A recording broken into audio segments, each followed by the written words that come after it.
Hello, everybody, and welcome to this week's broadcast from the Marin Symphony Orchestra. Those of you who tuned in last week would have encountered our wonderful principal cello, Madeline Tucker, and followed her unique abilities as a member of the Marin Symphony and also maintaining a dual career in the tech industry. My guest this week is a man of similarly protean abilities. A member of the Marin Symphony actually for now 38 years in the viola section, and also our current board president, Steve Machtinger. Steve has also maintained a distinguished career as an attorney over the years, so it's my great pleasure to welcome him today and to ask him over the next few minutes about something of those two worlds. So welcome, Steve. Thank you, Alasdair. It's good to be with you as always. I'm going to start with what I'm calling my COVID check-in. How is life for you these days, and what are you getting up to? Well, I can't think of a more wonderful place to be sheltered in than Marin County. And so my wife and I are here with our cat in Tiburon. And I must say I'm a little guilty, but I'm enjoying it. I save a couple hours a day from the commute. And I use that time mainly to explore the hills of Tiburon. We live right near Ring Mountain and near the bay, and every day I get out for a good walk, and it's good for my mental health. Absolutely, walks are part of my daily routine as well. I happen to go up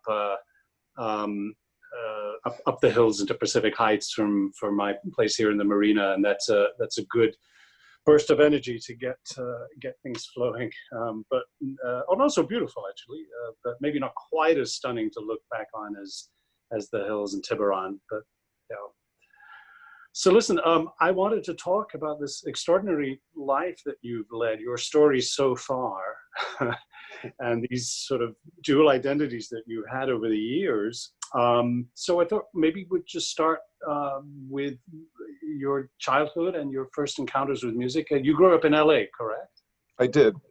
I went to the public schools, and in third grade, somebody came around from the music department. We had music departments back in those days.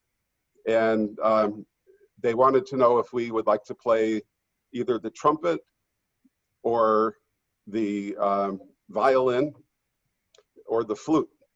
And so I said I wanted to play violin. It had always been ingrained in me. One of my relatives had a violin from their childhood. And so then they started giving us lessons, and I just kept doing it. When I was in the fourth grade, we were asked to write a short essay on what we wanted to be when we grew up. And as I recall, my short essay was in two parts. The first was, I want to be a lawyer just like my dad. And the second part was, but if I don't do that, I'd like to play violin in the LA Philharmonic. And that was my path. So violin, and when I was 16, I started playing viola. It was always just something I did alongside my academics and my professional career. And wherever I have been, I've always joined an orchestra and tried to find colleagues to play chamber music with. And you know, here it is over 60 years later, and I'm still trying to balance the two.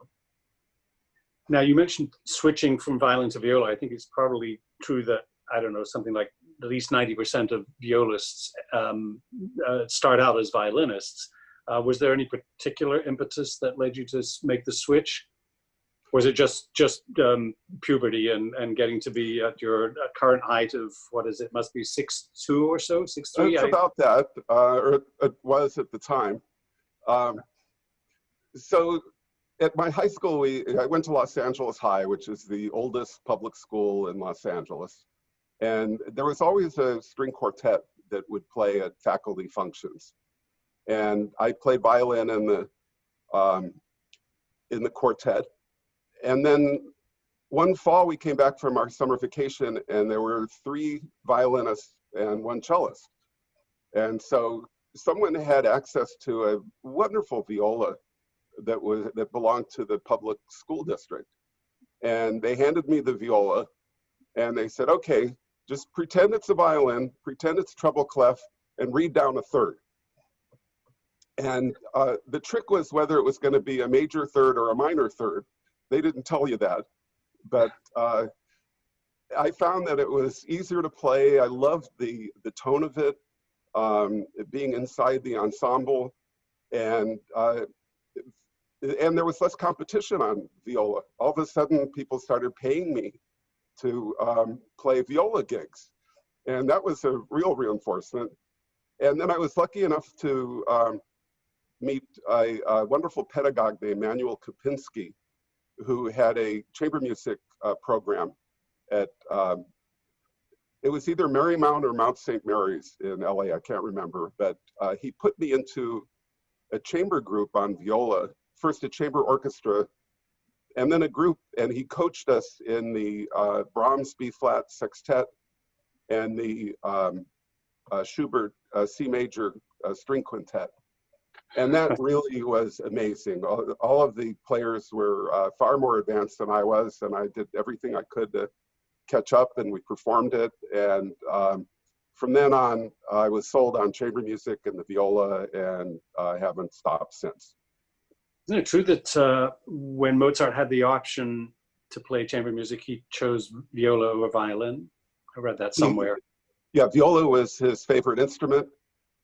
He probably wrote the concertant to be played by himself on viola. And there is an interview with someone who claims to have played cello in a string quintet with Mozart. And according to this cellist, whose name was Stadler, Mozart and Haydn alternated on first viola, and enjoyed playing the quintets, and particularly the G minor quintet. It's a hell of a little gig there to have. There might have been the cellist in that group either. So to pick up your life story again, you after growing up in LA, you headed east to some minor academic institution on the Charles River in Boston. Yes, they had a. There was a joke that the slogan of the music department was "Music should be seen and not heard." Oh my goodness, we could go so many ways there. So how was life at Harvard? Well, it was an interesting time. I majored in government, but spent all my free time playing music. It was a tumultuous time and exciting. This was in the 60s. Our finals were canceled 2 out of the 4 years I was there due to protests against the Vietnam War. But I wound up having a wonderful musical experience and also a good academic experience. I played in the Harvard Radcliffe Orchestra as principal viola, and I had a string quartet, which we auditioned for the very first chamber music performance class that Harvard ever had. So we broke through the slogan, and the first year we were coached by Leon Kirshner, and the second year by Lucas Voss, and we played a wide variety of work together, and it was tremendous experience. The orchestra went on tour when I was there, and we wound up playing a concert in Carnegie Hall of music that was composed by composers who went to Harvard.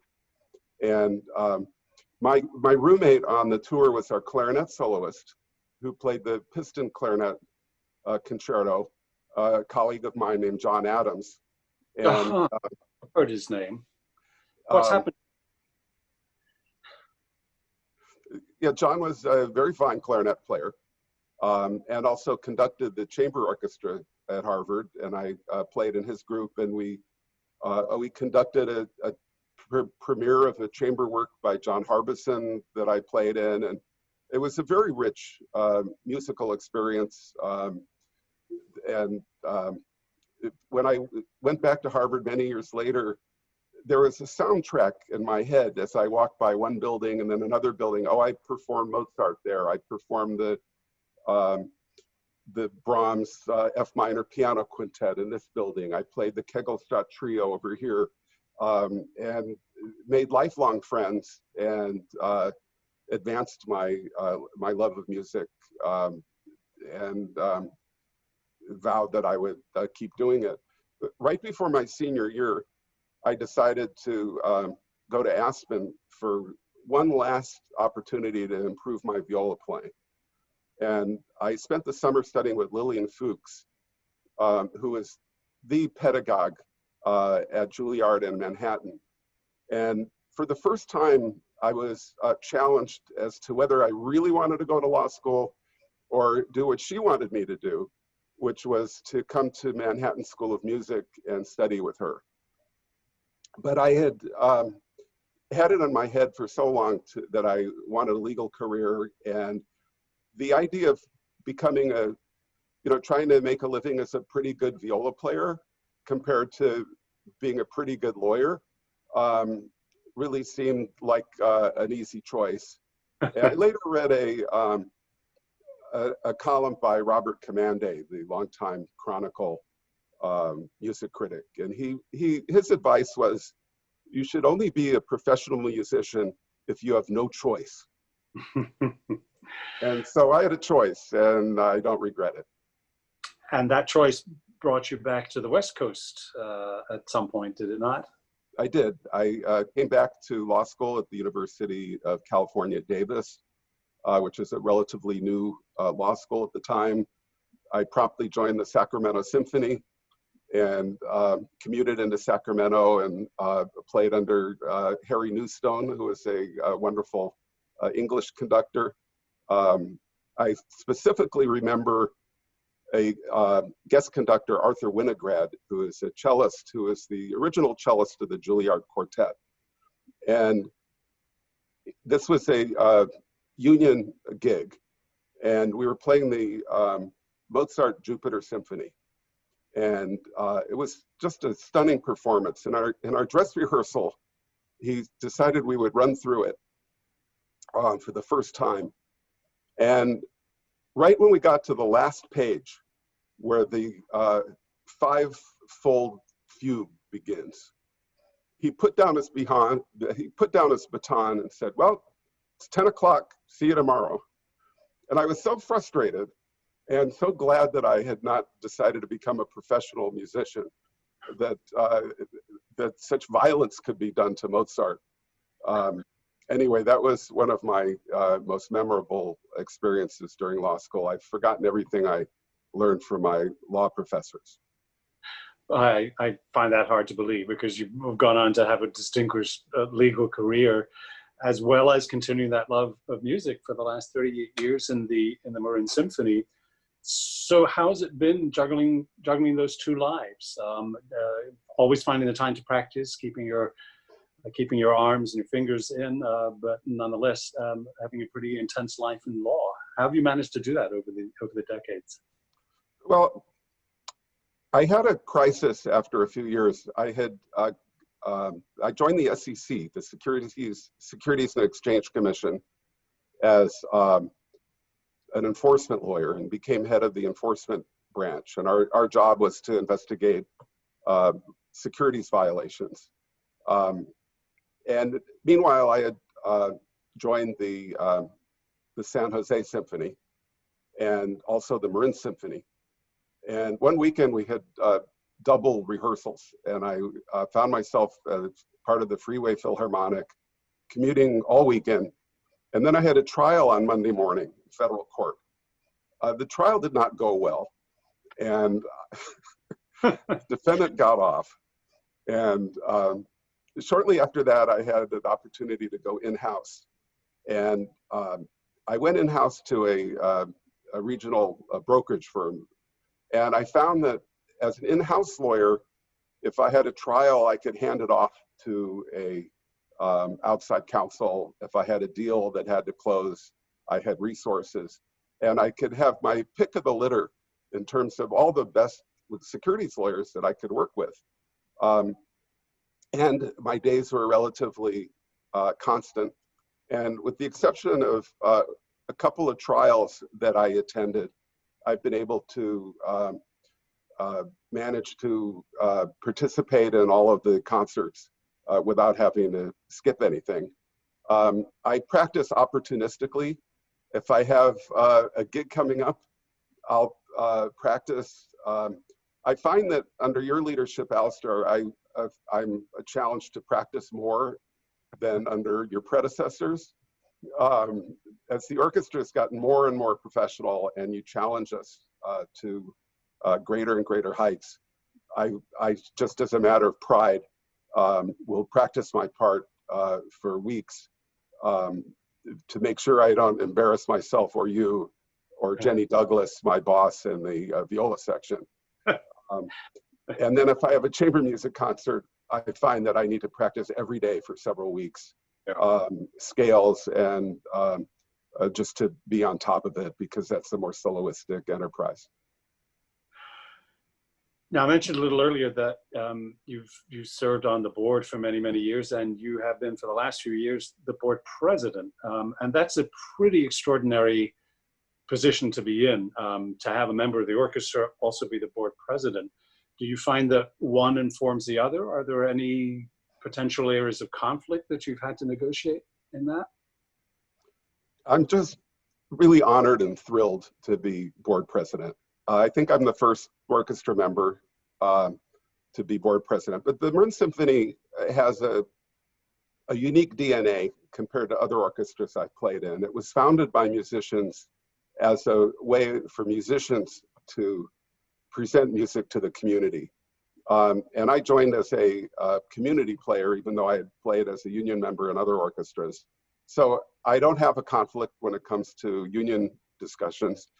And I find that as a member of the orchestra, I obviously have a relationship with my colleagues and very dear friendships. And my passion for the health of the orchestra is just what you would want from any board member. I feel that I owe so much of the happiness of my life to the Marin Symphony. It's now been more than half my life. And I just, there's nothing I want more than for the Marin Symphony to thrive and to be successful. And that's what all of our board members want. So it's really been a pleasure, and to work with you and Todd and the staff has been a real joy. And I think we've set ourselves on a good trajectory, notwithstanding our current pause. Yeah, and I will say that I cannot imagine anybody being a better or more passionate advocate for the orchestra than you. It's just extraordinary. I think we're in an incredibly fortunate position, and I dare say almost maybe a unique position of having the three key figures in the organization all being musicians. I mean, obviously a music director you would hope would be to some extent a musician, but to have both the board president and executive director that are actively pursuing musical careers is really, really exceptional. And I think it just strengthens our hand and just crystallizes our mission even more. So you've just been an amazing asset to the orchestra in so many regards. Well, thank you for that. That means a lot to me. I think that the love of music that we share it just gets us through so much, and it's often unstated except when we start debating what repertoire we might have time to produce. But I think it's hard to be successful in this enterprise without the passion for the music. It just wouldn't make sense. As a business, it doesn't make any sense. There are no efficiencies, there are no economies of scale. The only thing we have going for it is our love of it and our appreciation for what it has to offer.